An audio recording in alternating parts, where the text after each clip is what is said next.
We began this tractate of first fruits by looking at the idea of how a plant was rooted into the soil. If the plant wasn't properly rooted in the soil, in the owner's soil, it couldn't be brought. We went on from there to talk about different issues about status, social status, status of inheritance. If you're a woman or women or converts or sharecroppers or leaseholders can't bring Bikkurim, just as plants which are not properly rooted can't be brought as Bikkurim. And we touched on these issues again when we discussed the procession of the pilgrims going to Jerusalem, that depending on their status, the people in different kinds of people in Jerusalem would come out to greet them. And we learnt, however, that the king himself, when he brought King Agrippas, when he brought Bikkurim, would hold his own basket on his shoulder. So we have different models of status, different ways of dealing with different types of status. And we return to this issue in the 7th Mishnah of the 3rd chapter, when we learn about an entirely new kind of status differentiator. Originally, everybody who knew how to read would recite. Anyone who didn't know how to read, someone would read it for him. Makrin actually means literally to make someone read. It means that someone would read out the words and the pilgrim would repeat the words. And then the Mishnah goes on to say, Nimna'u milhavi.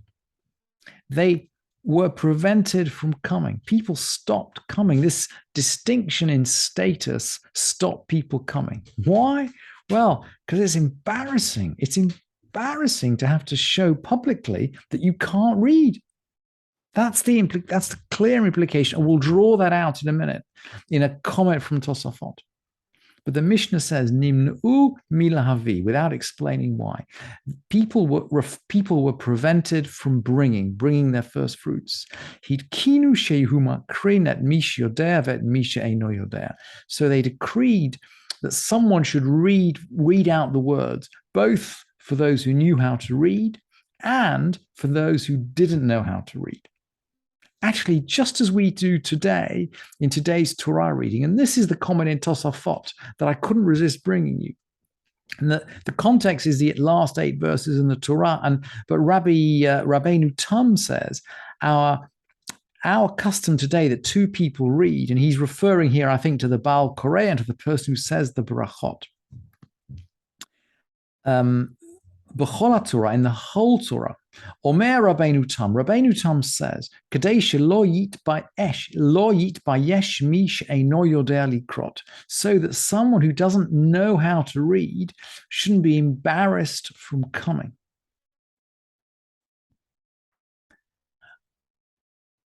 And then he goes on, Ke'inyan shematzinu b'masechet Bikkurim, and he quotes our Mishnah. So, in other words, according to Rabbeinu Tam, our Mishnah and the principle that we don't embarrass people, we don't demand from people. The rabbis could have demanded from people that they learn how to read, but we don't do that. The path we follow is inclusive rather than exclusive. We make it possible for everybody to come. That's the 7th Mishnah. And then the Mishnah goes on. The rich would bring their Bikkurim in containers of silver or gold. The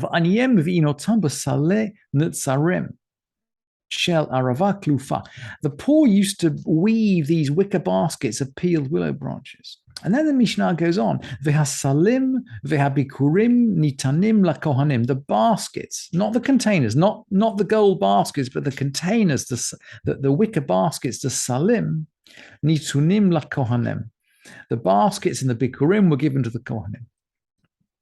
Gemara again quotes our Mishnah here and says, how do we know that poverty follows the poor? Essentially, that poor people get poorer and rich people get richer.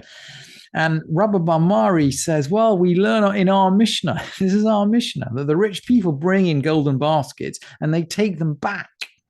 The poor people bring in wicker baskets which they've made themselves, which actually might have some value to a poor person. I mean, do they have? I mean, I don't know. We don't know whether they have baskets. They don't have disposable plastic bags, in dozens as we do today. The poor people who bring in handmade wicker baskets actually bring them themselves.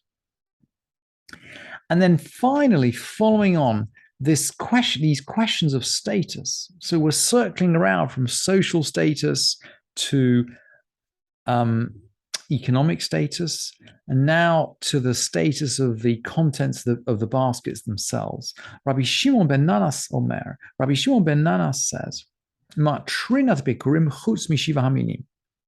They would decorate the bikurim with species other than the 7 species. And we've learned already, of course, again, going back to questions of status, that only the 7 species that the land of Israel is praised for can be brought as first fruits. So the question is, okay, the core of what is in the basket is going to be one of the 7 species. What about the decorations tied onto the basket? Do they need to be of the 7 species? And Rabbi Shimon ben Nanas says no. And Rabbi Akiva comes in here and really jumps down on this. And Rabbi Akiva, he's in the first generation after the destruction of the temple. You can't decorate the bikurim with things other than the 7 species. It looks effectively as though you're bringing things other than the 7 species up to the temple. We can't do that. And the Rambam comments he just gives us 2 words. He's very, very concise, but very powerful, the Rambam. V'halacha k'Rabbi Akiva. The halacha goes according to Rabbi Akiva. We maintain the distinction. Even we maintain the distinction. These distinctions are important, even though at a personal level, we may sometimes prefer inclusiveness to exclusion. At least in terms of the 7 species, we maintain the specialness and the exclusiveness of the Bikkurim.